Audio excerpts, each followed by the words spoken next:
په نړیوال جام کې د خرابو کارکردګۍ لامل د کپټان بدلون و.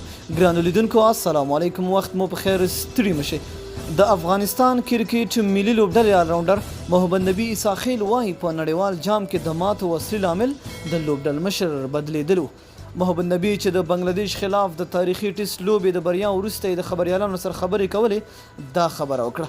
نوموړي ویل چې د نړیوال جام د شروع وړاندې د لوبډل مشر بدلون و چې مونږ خرابې کارکردګۍ وکړې.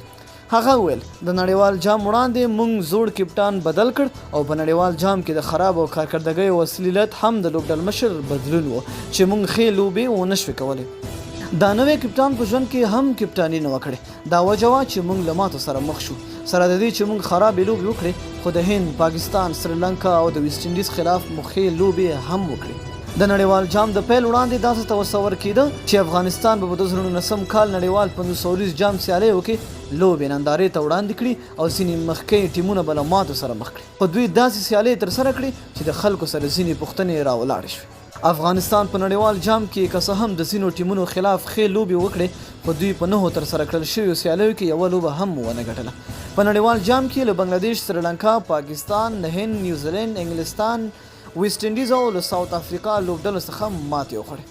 د یادولو ده افغانستان په نړیوال جام کې یوازې له سریلانکا، بنگلاديش، ویسټ انډیز، هند او پاکستان سره ښه فایټ وکړ چې نږدې و بریاوې پکې ترلاسه کړې وې، خو سیالۍ وبېرلې. نو ډېره مینه او مننه دوستانو چې ویډیو مو سره تر پایه ولیدله.